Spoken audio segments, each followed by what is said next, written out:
जुले JK24/7 में आप सबका स्वागत है। आप सभी को पता है, आप सभी ने देखा है जिस तरह की पॉलिटिकल डेवलपमेंट जहाँ देखे जाते हैं और जिस तरह के एलिगेशंस आपने देखा है सोशल मीडिया पे आए दिन कुछ ना कुछ हलचल जो है लद्दाख के अभी इस टाइम आप देख सकते हैं। कई किसी के बारे में कुछ कह रहे हैं, कोई उस बारे में क्वेश्चन कर रहे हैं। तो काफ़ी कुछ जो है डेवलपमेंट्स देखे गए हैं। इलेक्शन भी नज़दीक है तो हम समझ सकते हैं कि कोई भी पार्टी या कोई भी लीडर जो है या सही है, गलत है, या अपने आप को प्रूव करना है, किस तरह की जो बातें होती है ये सभी को मालूम है। तो हाल ही में हमने देखा प्यांग में काफ़ी हलचल देखे गए हैं और स्पेशली लैंड को लेके, यहाँ ज़मीन को लेके किस तरह के ट्रांजैक्शंस हमने देखे हैं, जहाँ कुछ लोग सड़क पे आए, हाईवे बंद किया, तो बहुत हलचल, और उसमें हाइल के ऊपर सवाल करना और उसका एक्सप्लेनेशन देखना, तो बहुत कुछ देखा है। तो हम समझते हैं सही यही रहेगा जब वहाँ के रिप्रेजेंटेटिव से हम जब बात करेंगे। तो आप आज हमारे साथ जुड़ेंगे टुंडुम नुरबू जी, जो काउंसलर हैं और प्यांग से भी हैं, आप बिलोंग करते हैं। तो आपसे ही जानना चाहेंगे क्योंकि लोगों में इस टाइम काफ़ी कन्फ्यूजन देखा जा रहा है। कोई अपने यूट्यूब चैनल से क्लैरिफिकेशन देता है, कोई कुछ कहता है। तो सबसे बड़ा जो यहाँ का मुद्दा जब खड़ा हुआ तब हमने देखा कि हाईवे को ब्लॉक किया गया है और वहाँ पे ज़्यादा लोग नहीं थे, कम ही लोग थे। तो सबसे पहले सवाल आपसे ये करेंगे कि प्यांग एरिया बहुत बड़ा है, तो उसमें लैंड डिस्ट्रीब्यूशन किस तरह है? जुले एंड JK24/7 के व्यूवर्स को मेरा सलाम। प्यांग बहुत बड़ा एक गांव है, 430 प्लस का हाउस होल्ड है एंड 2000 से ज़्यादा वोटर्स है। उस हिसाब से पहले अगर हम थोड़ा हिस्ट्री में जाए तो प्यांग में दो ऐसे ग्रुप्स आए और उस ग्रुप्स का नाम था, एक का नाम था स्पेसर सोक्सपा, एक का नाम था गोल्डन सोक्सपा। तो ये दो एक ऑर्गेनाइजेशन की तरह उन्होंने काम भी किया। गांव के रिचुअल्स में दोनों ने हिस्सेदारी बहुत अच्छा की है एंड ऑल दैट।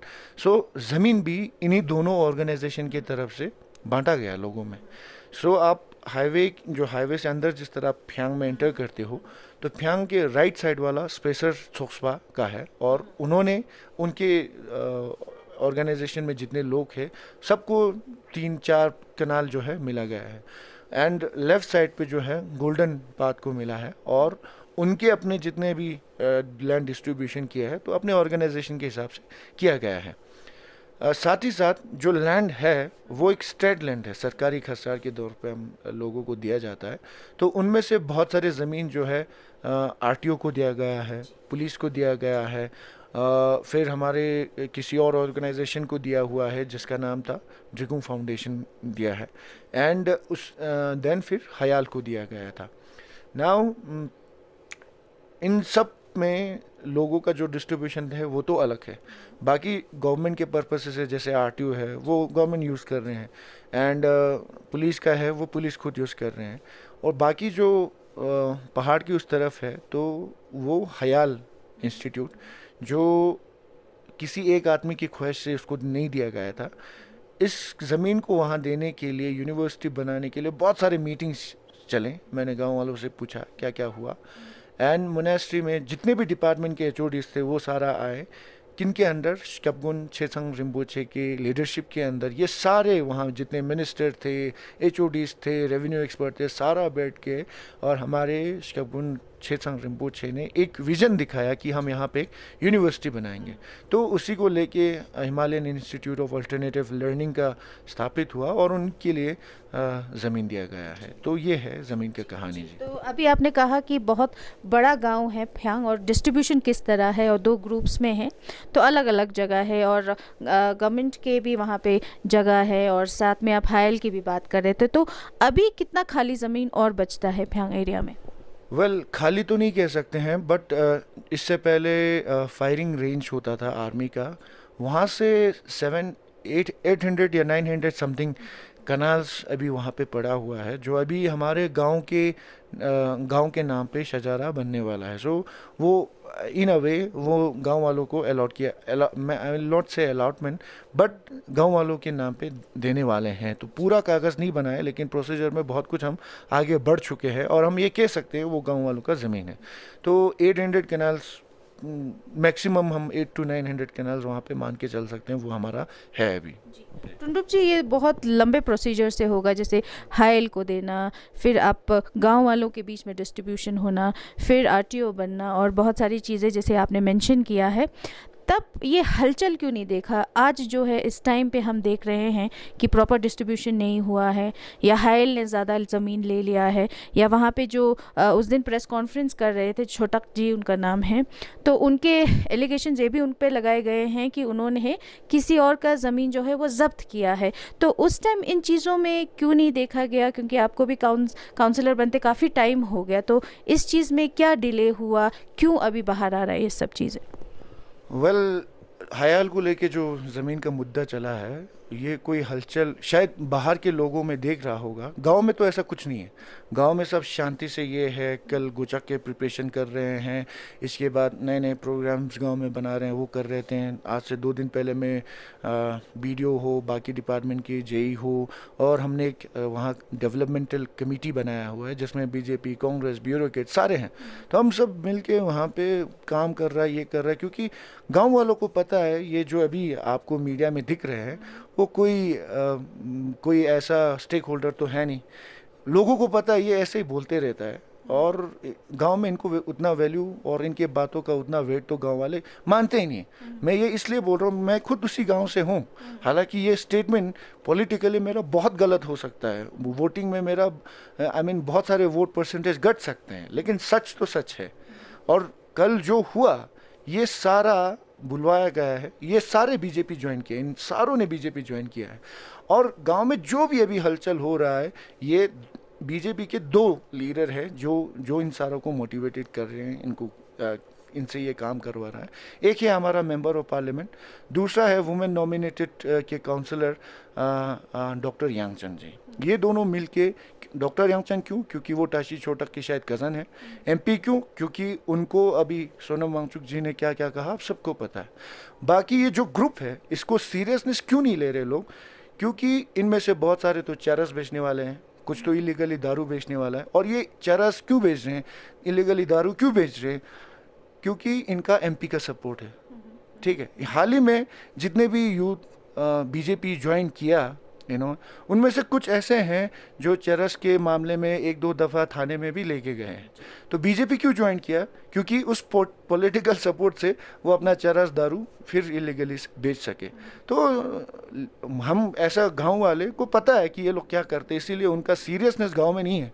लेकिन लद्दाख के लोगों को तो सोचना पड़ेगा। हालांकि ऐसा मेरे गांव में तो और भी कहीं गांव में होंगे। तो बीजेपी आज लोगों को अपने मतलब के लिए सपोर्ट करके ड्रग्स बेचने वालों को भी सपोर्ट कर रहे हैं, इलीगली दारू बेच रहे हैं उनको भी सपोर्ट कर रहे हैं। और उनमें से कुछ लोगों ने बहुत सारे ज़मीन जो है कब्ज़ा किया हुआ है, उन्हीं लोगों से जो कल प्रेस कॉन्फ्रेंस कर रहे थे। उनमें से कुछ जैसे माताएं बहुत आए हैं, उन लोगों को ये एश्योरेंस भी मिला है कि एमपी साहब ज़मीन का कागज़ बना के देंगे, जो इलीगली बहुत सारे कुछ इंक्रोचमेंट किया है। अगर इंक्वायरी बैठा तो वो लोग खुद लॉस में, ये खुद भी जानते हैं। सो मैं आपको यही एंड में एक अपना यही स्टेटमेंट कह सकता हूँ, जो कल लोग थे गांव में उनका कोई सीरियसनेस है भी नहीं है। ठीक है, और किसी भी मीटिंग में हो, कहीं पे भी झगड़ा करना हो, ये आते हैं। हमने एक ट्यूशन के लिए आज से 1-1.5 महीना पहले हमने ट्यूशन के लिए मीटिंग किया। ये जैसे कोई साउथ का गुंडा उंडा आ रहा है, गाड़ी से दड़प बड़प करके आ रहे हैं, ऐसे ही फसाद निकल रहे हैं। ये खुद को पता नहीं क्या समझते। तो वहाँ पे थोड़ा हाथापाई भी हुआ, फिर चले गए। तो आई नॉट से कि गांव में तो इन लोगों का कोई सीरियसनेस है नहीं। मैं खुद नहीं मानता हूँ इनमें से कुछ। अब कोई चरस बेच रहा है, कोई इलीगली दारू बेच रहा है, उनको मैं सीरियसली कैसे ले सकता हूँ। लेकिन हैरान है कि nominated councillor doctor Yangchen, member of parliament, इन लोगों को सीरियस ले रहा है और इन लोगों को यूज़ करके गांव में अपना प्रोपेगेंडा फैला रहे हैं। वरना आप सोचिए, आप एक जर्नलिस्ट है, हमने देखा कोई भी इसी तरह अगर हाईवे ब्लॉक कर दे 2 घंटे के लिए, अगर हमने ले में कर दे, इससे पहले स्टूडेंट लोगों ने किया था, पूरा उनको पुलिस आया पकड़ के ले गया। कल तो पुलिस आए, वहाँ देखते रहे, प्रेस कॉन्फ्रेंस करवा रहे, उन पर कोई एक्शन नहीं। इसका मतलब क्या है? पुलिस भी इन्हीं के साथ मिल गए। तो जब पुलिस भी इन्हीं के साथ मिलता है, पुलिस को पता भी है चरस भेज रहा है, लेकिन एमपी का सपोर्ट है तो पुलिस भी कुछ नहीं कर पा रहा। तो ऐसे सिचुएशन में जहाँ पुलिस खुद मजबूर हो, तो हम वहाँ जस्टिस तो उम्मीद नहीं कर सकते हैं। और भी बहुत सारे एग्जाम्पल्स हैं, मैं आपको बहुत कुछ बता सकता हूँ। जैसे लैंड को लेके है, जो हयाल का लैंड लिया, गवर्नमेंट ने इतना मिस इंटरप्रेट किया, इसको इतना गलत तरीके से प्रेजेंट किया, लाइक मैं खुद परेशान हूँ, हैरान हूँ, शॉक हूँ। आई मीन जो अलॉटमेंट उन्होंने दिखाया 1076, और कल जो इन्होंने नाप के 174 कनाल एक्स्ट्रा दिखाया।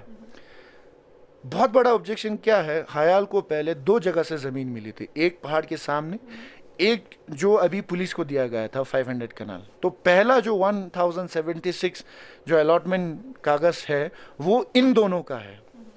उसके बाद जब हयाल से नेगोशिएशन हुआ, तो जो हयाल का 500 ज़मीन है, जो बहुत ही प्रीमियम ज़मीन है, उसका वैल्यू उससे बहुत ज़्यादा है। तो जब नेगोशिएशन हुआ तो हयाल को पहाड़ के वहाँ से 1700 कनाल देने का गवर्नमेंट ने प्रॉमिस किया। उसके बाद गांव वाले ने थोड़ा ऑब्जेक्शन किया, तो 500 कनाल सोनम वांगचुक जी ने गांव वालों के लिए छोड़ा। तो सोनम वांगचुक जी के पास 1200 कनाल है, एंड जो डिमार्केशन किया था वो किसी हयाल के डिपार्टमेंट ने नहीं किया था, गांव वालों ने नहीं किया।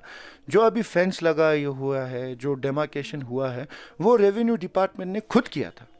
सो नाउ कल ऐसे सिचुएशन में जब हाँ रूलिंग में है पता है, लेकिन रेवेन्यू डिपार्टमेंट को अगर इस तरह अगर मिस इंटरप्रेट करके इन्फॉर्मेशन दे तो बहुत गलत बात है। मैं ये नहीं कह रहा हूँ कि कल जो इन्फॉर्मेशन जो है गलत है, लेकिन वो आधा सच है, पूरा सच नहीं है। रेवेन्यू डिपार्टमेंट को ये क्लियर करना होगा कि डिपार्टमेंट ने सोनम वांगचुक को, आई विल नॉट से सोनम वांगचुक, मगर हयाल को 1700 कनाल दिया गया था। उनमें से लोगों, गांव वालों के रिक्वेस्ट से सोनम वांगचुक ने, हयाल ने 500 कनाल गांव वालों के लिए छोड़ा। एंड जो एग्जिस्टिंग अभी सोनम वांगचुक के पास है, जो अभी उनके क्या कहते हैं ऑनरशिप में है कह सकते हैं, या उनके अंडर जो है वो है 1200 कनाल, और जो नापा गया था वो एग्जैक्टली समहाउ 1200 कनाल है। एंड अगर दूसरे एंगल से भी देखा जाए, अगर मैं आज गवर्नमेंट से दावा करूं डीसी ऑफिस के लिए कितना लैंड अलॉटमेंट था, एक्चुअली में वहाँ कितना लैंड है, तो आई एम श्योर कि वहाँ पे बहुत सारे लैंड जो है एक्स्ट्रा मिलेंगे। अगर मैं कहूँ एलजी ऑफिस वो कितने लैंड, उनके पास कितना लैंड है, और एक्चुअली में अगर हम अभी नापे तो कितना है, तो 5-10% तो हर जगह होता है। मैं अगर आपके घर पे इंक्वायरी करूं, आपका अगर 10 कनाल है तो 1 या हाफ कनाल तो एक्स्ट्रा मिल ही जाता है, और अगर मैं किसी भी घर में इंक्वायरी करने के लिए अगर मांग करूं और वो करें तो 5-10% एक्स्ट्रा तो आ ही जाता है। लेकिन ये वो एक्स्ट्रा भी नहीं है।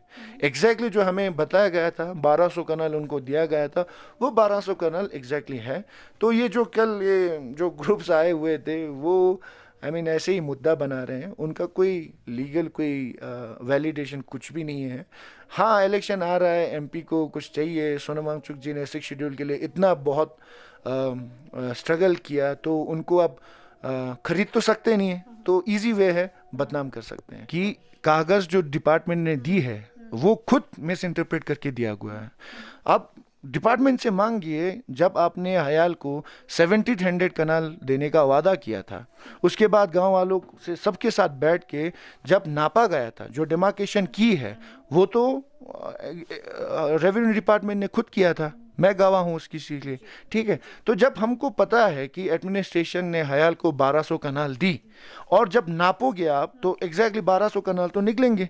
तो कल 1200 कनाल कुछ एक्स्ट्रा शायद 1-2 कनाल निकला होगा, टू बी ऑनेस्ट, बट जो आपने नापा उसका कागज आपने नहीं दिखाया, लेकिन जो आपने नापा और पहला जो अलॉटमेंट ऑर्डर था उसका कागज दिखा के लोगों को भड़का के ये कर रहे हैं। डिपार्टमेंट शुड न्यूट्रल, उनको ये स्पेसिफाई करना था कि मैं अगर आपको कागज़ दिखा तो बता सकता हूँ। पहले जब हमने अलॉटमेंट दी थी 1076, उसके बाद फिर हायल को बुलाया, फिर नेगोशिएशन हुआ, फिर उसमें से फिर सोनम वांगचुक जी को 1700 कनाल देने के लिए वो किया था जो फायरिंग रेंज था। फिर गांव वालों से आया तो एक्चुअली हमने उनको 1200 कुछ कनाल दिया। ये डिपार्टमेंट को क्लियर करना चाहिए था। डिपार्टमेंट अगर पॉलिटिकली साइड ले तो ले, लेकिन इंफॉर्मेशन तो एटलीस्ट सही दे लोगों को कि क्या हुआ था। अब जब नाप रहे थे तो 1200 कनाल मिला। वो 1200 कनाल पहले नाप के हायल को किसने दिया? वो तो रेवेन्यू डिपार्टमेंट ने दिया था। तो जो अलॉटमेंट आप दिखा रहे हो वो तो बहुत पहले का था। सो मैं ये कह रहा हूँ कि अभी जो 170 ये एक्स्ट्रा है, ऑक्यूपाइड है, इलीगली ये है, ऐसा कुछ नहीं है, कुछ नहीं है, ऐसा कुछ नहीं है। और हालांकि जो कल प्रेस कॉन्फ्रेंस तो नहीं कह सकते क्योंकि प्रेस को फेस करने के लिए तो शायद उनके पास कोई लीगल पॉइंट है भी नहीं है, लेकिन वो एक वीडियो बना रहे थे बस अपना। वीडियो में तो वो कुछ भी बोल सकते हैं, एडिट करवा सकते हैं, रीटेक ले सकते हैं। मैं और आपकी तरह लाइव इस तरह तो नहीं कर सकते हैं ना वो। सो वो प्रेस कॉन्फ्रेंस तो था ही नहीं, वो था अपना एक वीडियो जिसमें खुद अपना खुंदक निकाल रहे हो, जिसका कोई लैंड से कोई लेना देना नहीं है, गांव से कोई लेना देना है। बिकॉज मैं एक सीट पे बैठा हूं और मेरा रिस्पॉन्सिबिलिटी है चीज़ों को क्लियर करना। और ये मैं अभी जो क्लियर कर रहा हूं ये मैं पॉलिटिकली मोटिवेट नहीं, एक न्यूट्रल जो फैक्ट है वो आपके सामने, लोगों के सामने बता रहा हूँ जी। तो टुंडुप जी जो एक्स काउंसलर रह चुके हैं कांग्रेस के छोटक जी, तो उन पे एक बहुत बड़ा एलिगेशन ये भी लगाया गया कि उन्होंने जिस तरह से ज़मीन अपने नाम किए हैं, इनिशियल्स अपने मिटा के अपने नाम को रिप्लेस करना, तो इस सब बारे में हम जानना चाहेंगे कि कितना सही है वो एलिगेशन कितना सही है। अगर सही है, क्या इस पे कोई फॉर्मल कंप्लेंट हुई है? वेल फॉर्मल कंप्लेंट तो जिससे ज़मीन उन्होंने इलीगली कब्जा करके ले गया वो जाने। बट ऐसे काउंसलर अगर मैं देखूं, जैसे वो पहले एक बार काउंसलर इलेक्ट हुए थे, नॉमिनेटेड, गांव वालों ने बहुत कुछ किया। कुछ तो उन्होंने चोरी की होगी, इलीगल कुछ किया होगा, तभी उनका आज नामो निशान नहीं है।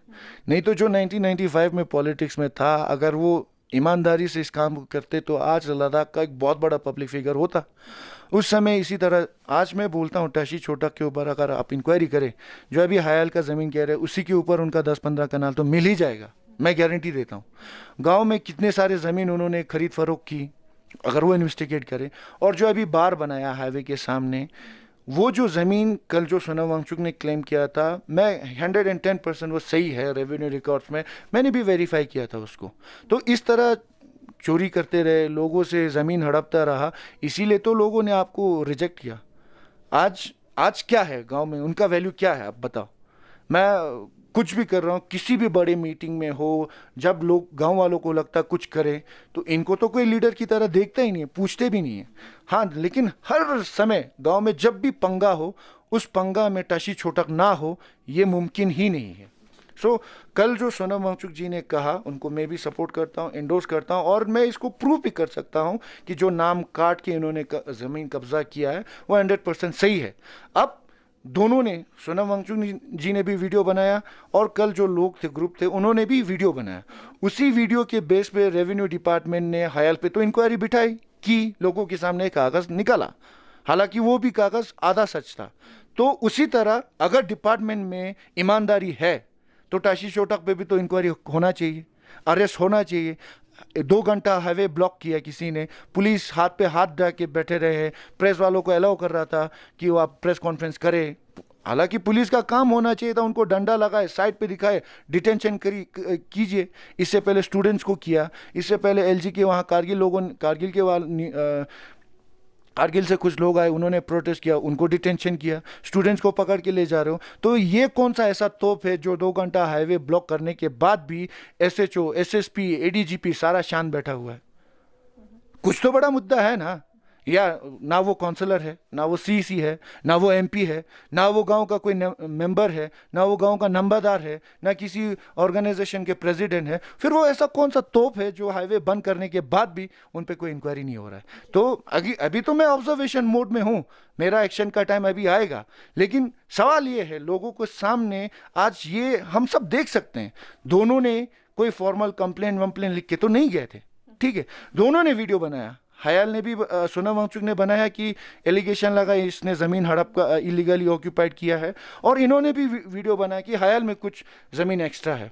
तो वीडियो के बेसिस पे डिपार्टमेंट ने इंक्वायरी की। बट सोचने की बात यह है, जब एलिगेशन इन्होंने लगाया तो वो 2000 कनाल का था, 2000 कनाल का था ना, आप गवाह है।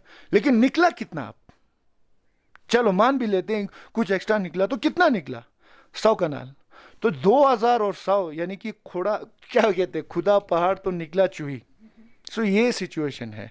तो इनका पहले से ही मुद्दा कुछ और था, गांव से तो टुंडुप जी, आपसे ये भी जानना चाहेंगे, एक्स काउंसलर रह चुके हैं छोटक जी, तो जैसे आपने कहा कि हयाल में भी अभी जो जहाँ हयाल बना है वहाँ पे भी उनका ज़रूर ज़मीन का वहाँ पे उनका होगा, और हर जगह वो चोरी करते रहे हैं, उन्होंने ज़मीनें बहुत हड़पे हैं जैसे लोग आप जैसे आपने कहा है। तो हम ये भी जानना चाहेंगे, जब वो कांग्रेस पार्टी में थे तो तब क्या कर रहे थे? तब कांग्रेस में ये सब मालूम नहीं था, या उनको करने दिया जा रहा था, या उनके काम को सपोर्ट कर रहे थे, या उनको काउंसलर किस तरह बनाया जब उनका काम सही नहीं था, लोगों के प्रति उनका कोई काम नहीं था, या कुछ ऐसे विचार नहीं थे जैसे आप अभी उन पे ब्लेम कर रहे हैं? तब कांग्रेस पार्टी की तरफ से क्यों एक्शन नहीं आया? पहले तो वो काउंसलर कांग्रेस के मैंडेट पे लड़े ही नहीं थे, ठीक है। पहले वहाँ से इलेक्शन के लिए तोल्दन रिम्बोची, लेट तोल्दन खुशोक तोल्दन रिम्बोची, उनका नाम प्रपोजल था। लेकिन गांव वालों ने कहा ये बहुत पढ़ा लिखा लड़का है, गांव के लिए कुछ करेगा। उन्होंने रिम्बोची जी को रिक्वेस्ट की प्लीज़ इस बार इनको खड़ा होने दे, तो वो इंडिपेंडेंटली जीत गया। अब एक किसी गांव से यूनानिमसली किसी लड़के को सपोर्ट मिलता है तो कोई भी पार्टी चाहेगी कि ये हमारे पार्टी में आए। तो इंडिपेंडेंटली वो जीता, फिर उन्होंने कांग्रेस पार्टी ज्वाइन की, ठीक है, और उनको यूथ का शायद प्रेसिडेंट भी दिया गया था। फिर जब ये चीज़ें कांग्रेस पार्टी को पता चला तो जोरा साहब ने उनको कुत्ते की तरह इस ऑफिस से निकाल के फेंक दिया था, जैसे ही ये पता चला। तो आज आप देख रहे हैं उन्होंने बीजेपी ज्वाइन की, लेकिन स्टेट प्रेसिडेंट वो भी बोलते हैं कि ये बीजेपी अब हमारा नहीं है, ये तो कांग्रेस का है। तो जिस आदमी का वैल्यू इस तरह पे गिर चुका है, उस आदमी के बारे में क्या सीरियसनेस, क्या टॉक करना, क्या बातें करना? मुझे आई फील वेरी बैड कि मैं, ऐसा लग रहा है कि मैं चुगली कर रहा हूँ किसी लोगों के लिए। सो मुझे उनके बारे में बात करना ही, आई फील लाइक मैं अपने वैल्यू से, अपने क्या कहते हैं, डिसिप्लिन से, अपने प्रिंसिपल से बहुत नीचे गिर रहा हूँ। तो आपको पता है पहले कांग्रेस में था, लेकिन उनको इस काम को देखा तो जोरा साहब ने, हमारे पहले सीनियर संपिल साहब ने उनको निकाल के बाज़ाब्ता प्रेस रिलीज जारी किया कि इन लोगों ने ऐसा कुछ किया, इसीलिए हमने इनको ऑफिस से निकाल दिया। फिर इन लोगों को भी अब बदनामी तो हुई, तो इन्होंने भी दूसरे दिन बोलते हैं प्रेस कॉन्फ्रेंस तो नहीं, प्रेस रिलीज दिया, कहते हैं कि हमें निकाला नहीं, हम खुद निकल के गए।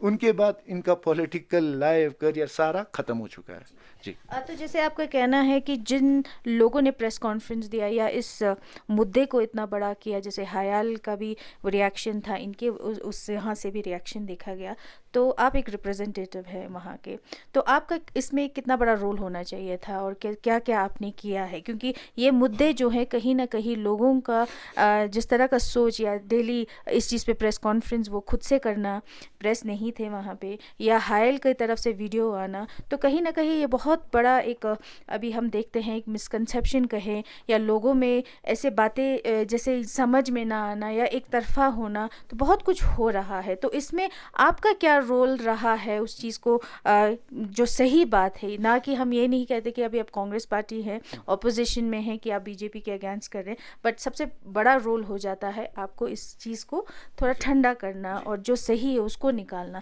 तो आपका इसमें क्या रोल रहा है? जी, ये जो इश्यूज थे, इन लोगों ने शायद 8 से 9 महीना पहले शुरू किया था, और हर चीज़ों पे हमने बहुत सारे गांव के जितने भी हमारे बड़े बुजुर्ग हैं, जिनको लोग मानते हैं, उन सब से बहुत बार मीटिंग की हमने, ठीक है।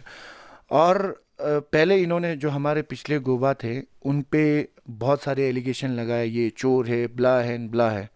फिर कुछ प्रूफ नहीं हुआ। फिर उन्होंने डिपार्टमेंट के एक जेई के ऊपर बहुत सारे एलिगेशन लगाए, ये चोर कर दिए, चोर क्या चोरी करता है, फलाना है, ये है, वो है। फिर मैं गया डिपार्टमेंट के पास, भाई आप ये कैसे कर रहे हो एंड ऑल दैट। उस समय उस जेई को ट्रांसफ़र करवाया एलिगेशन को ये करने के लिए, एमपी साहब ने ये सारा इनिशिएटिव किया। वो हमने कागज़ देखा है, हम अभी किसी कोई मांगे तो हम प्रूव कर दिखा सकते हैं। तो चलो डिपार्टमेंट ने इंक्वायरी बैठाया, फिर वो जेई भी क्लीन निकली, कुछ प्रूफ नहीं हुआ। फिर इन्होंने मोनेस्ट्री पे बहुत सारे एलिगेशन लगाया, लैंड का माइनिंग आपने सुना होगा। फिर जो लैंड माइनिंग है वहाँ पहले से जो लैंड का डीलिंग कर रहा था वो बीजेपी के लोग ही थे। हमने फिर उनको देखा, कागज़ निकाल के दिया, सारा लीगल था, कुछ भी इलीगल नहीं था, तो ये बचा नहीं। तो फिर ये मेरे पे एलिगेशन लगाने लगे, कह रहे थे कि मेरा पता नहीं 60 कनाल जो मैंने इलीगली ऑक्यूपाइड किया है। और 2 दिन पहले मेरा कोर्ट में एक चालान पेश हुआ था पिछले किसी केस में, उसमें मैंने देखा कि मेरे सारे अकाउंट में भी इन्होंने इंक्वायरी की गई थी, हालांकि इनको 20,000 रुपये से ज़्यादा कुछ नहीं मिला। सो जब किसी के पास कुछ मिला नहीं तो अब इनका फाइनल ये पड़ा हुआ कि अब ये हाई पे अटैक करें, और इसके बाद पब्लिकली ये मुझे अटैक करेंगे, मैं ये लिख के दे सकता हूँ, ठीक है। सो इन सारी चीज़ों को कंट्रोल करने के लिए मैं ये कह रहा हूँ, जितना हमने गांव वालों के साथ मैंने मीटिंग की, 1 नहीं 10 नहीं 100 बार किया, और गांव में जिस तरह शांति बनाने की ज़रूरत थी वो हमने बनाया। कैसे बनाया? हमने एक फ्यांग डेवलपमेंट कमेटी बोल के एक कमेटी का गठन किया, जिससे हम डेवलपमेंटल वर्क सारे देख रहे थे, बहुत कुछ कर रहे हैं। उसके बाद नंबरदार का अपॉइंटमेंट जो है अनडेमोक्रेटिक वे में हुआ। आज तक कहीं पे भी ऐसा नहीं है। तहसीलदार ने एक फेक स्टेम बनाया, उन्होंने तहसीलदार ने उस फेक स्टेम को वैलिड बना के एक गोबा को वहाँ से अपॉइंट किया और उसको गांव में लेके आ रहे हैं। तो पूरा गांव वाला डीसी साहब के पास गया, इलीगली ये है वो है, तो उन्होंने स्टेम वापस लेने का वादा किया और एक बार लिया भी। लेकिन फिर हमने मीटिंग की, जिस आदमी को हम नंबरदार आज बनाया है, गांव में ऐसा एग्जांपल सेट ना हो कि कोई आया बैठा और 3 दिन के लिए नंबरदार बैठा तो वो वापस गया। और मैंने ही, हालांकि वो बीजेपी के आदमी है, मेरे खिलाफ काम करते हैं, मेरे खिलाफ उन्होंने बहुत सारे एलिगेशन लगाया, बहुत सारे वॉइस नोट भेजे, हमने जो सा काम किया उसका क्रेडिट भी उन्होंने लिया, फिर भी मैंने उनको नंबरदार के लिए बैठने के लिए गांव वालों के साथ मिल के सपोर्ट करके उनको नंबरदार बनाया। मोनेस्ट्री में उन्होंने सॉरी मांग, अपोलोजाइज की कि मेरे से गलती हुआ, और उसी नंबरदार ने ये हमें हमारे सामने स्टेटमेंट दिया कि ये लोग लद्दाख को तो नहीं कह सकते, लद्दाख के लेवल पे है ही क्या ये लोग, गाँव को ये तबाह करने वाला ये है। मुझे रियलाइज़ हुआ अब मैं ऐसा काम नहीं करूँगा। ये उन्होंने मोनेस्ट्री में हमारे सामने ये स्टेटमेंट दिया था, तो इसीलिए हमने उनको नंबरदार दोबारा अपॉइंट करने में कोई कोई ऑब्जेक्शन था नहीं, तो हमने उनको दोबारा से ही नंबरदार बनाया। बहुत अफसोस की बात यह है कि वो फिर उसी ग्रुप के साथ चले गए। लेकिन नंबरदार जो अभी है वो एक कंडीशन पे था मोनेस्ट्री में बहुत सारे लोगों के सामने कि अगर आप इस तरह के इश्यूज में आप इन्वॉल्व होंगे, आप गलत काम करेंगे, तो गोबा के पोस्ट को आपको रिजाइन देना पड़ेगा। बट जो इतने एलिगेशंस हुए उनको लोगों के सामने प्रूव करके शांत करना मेरा ड्यूटी था। और अभी तक मैंने कहा अगर इसको शांत नहीं करते तो ये बहुत बड़ा एक मसला था, बहुत बड़ा एक पंगा होने वाला था, जिससे मैंने कहा हाथापाई तक हुई और मैंने ही हाथ उठाया। ठीक है, तो ये क्यों उठाया, मैं ये नहीं कह रहा हूँ लड़ाई गुंडा है ये एंड ऑल दैट, लेकिन वो कहते हैं ना लातों के भूत बातों से नहीं मानते। तो हमने जितना कोशिश करना था किया, इसको शांत किया, और गांव में कोई ऐसा पंगा है ही नहीं। आपको जो दिख रहा है किसी रेस्टोरेंट में अगर वो होते उनके बाद में कोई वैलिडिटी होता, कम्युनिटी हॉल में बैठ के करिए, क्यों किसी एक रेस्टोरेंट में बैठ के आप वीडियो बना रहे हो। और जब इससे पहले जो वीडियो आया था जिसमें नंबरदार इन्वॉल्व थे, मैंने गांव वालों से पूछा क्या था, तो उन्होंने कहा एक वॉइस नोट आया हर गांव मोहल्ले में कि 2 पॉइंट पे हमें डिसीजन लेना है तो गांव वालों को आना ज़रूरी है, आइए। इस तरह से उन्होंने लोगों को मोबिलाइज किया। बहुत सारे लोगों को 2 पॉइंट समझ में नहीं आया, 2 पोल समझ में आया, तो इसीलिए बहुत सारे लोगों ने ये कहा अब 2 इलेक्ट्रिक पोल के लिए क्या मीटिंग में जाना। इसी को लेके बहुत सारे लोग तो नहीं गए, क्योंकि 2000-3000 का पॉपुलेशन है, वहाँ 100 लोग भी नहीं होगा तो उनका वैल्यू क्या है सामने आ जाता है। ठीक है, तो गलत इन्फॉर्मेशन दे के लोगों को मोबिलाइज किया, और मोबिलाइज करने के बाद जो वीडियो उन्होंने बनाया आपने खुद देखा, वो कोई क्लियर नहीं था। पहले नंबरदार बोल रहा है, फिर आउट ऑफ सडन किसी को बोलता है आप बोलो, फिर वो बोलता है किसी को बोलो, तो कोई क्लियरिटी है नहीं। तो मैं कह रहा हूँ कि ऐसा काउंसलर हमने जो कुछ करना था फैक्ट के साथ, सच्चाई के साथ हम हमेशा खड़े रहें। और आज जो मैं ये स्टेटमेंट दे रहा हूँ जो पॉलिटिकली मेरे लिए बहुत लॉस है लेकिन सच है, तो आज मैं सच्चाई के साथ नहीं रहूं। वो कहते हैं ना इनजस्टिस एनीवेयर और समवेयर इज जस्टिस नोवेयर। तो आज यहाँ इनजस्टिस हो रहा और मैं यहाँ अपने वोट को देख के बोलूँ नहीं नहीं जी मैं कुछ नहीं बोल सकता हूँ, ये तो मेरे से होगा ही नहीं, मेरा ज़मीर नहीं मानता इन चीज़ों को। तो मैं ये खुला बोल रहा हूँ, कल जो लोग थे उनमें से कुछ इलीगली उन खुद ने ज़मीन ऑक्यूपाइड किया है, कुछ लोग उसमें से चरस बेचने वाले हैं, कुछ लोग उनमें से इलीगली दारू बेचने वाले हैं, और ये सारा मेंबर ऑफ पार्लियामेंट इन सबको सपोर्ट करके भिजवा रहे हैं। जी थैंक यू। बहुत बड़ा एलिगेशन काउंसलर के तरफ से, जहां चरस दारू और उनको सपोर्ट किया जा रहा है। तो आपको ये भी बता दूं कि हमने जिन्होंने यहाँ पे अपनी वीडियो के द्वारा यहाँ फ्यांग के इश्यूज़ के बारे में बताने की कोशिश की, जहाँ नंबरदार जो आपके अपॉइंटेड हैं अभी इस टाइम, उनसे भी बात करी, उनसे भी उनकी पक्ष जानने की हमने कोशिश की थी, पर उन्होंने इस पे इनकार किया। तो हम उनके पक्ष को जो है आपके सामने नहीं ला पाए। तो हमने सोचा कि यहाँ के काउंसलर जो है वो ज़्यादा इस चीज़ पे बता पाएंगे, इस मुद्दे को क्या है। तो हम यही समझते हैं कि बहुत नहीं तो थोड़ा बहुत जो है, जो फ्यांग का इशू आए दिन आप वीडियोस देखते हैं, वीडियो जारी किया जाता है, तो हम सब समझते हैं कि थोड़ा बहुत जो है आपको मालूम पड़ा होगा। तो ये थे हमारे साथ फ्यांग के काउंसलर टुंडू नुरबुले। तो बहुत बहुत शुक्रिया चैनल के साथ बात करने के लिए। तो उसी के साथ तंजिन दोरजे और रिक्सिन वैंगमो JK 24/7 के लिए लेह लद्दाख से।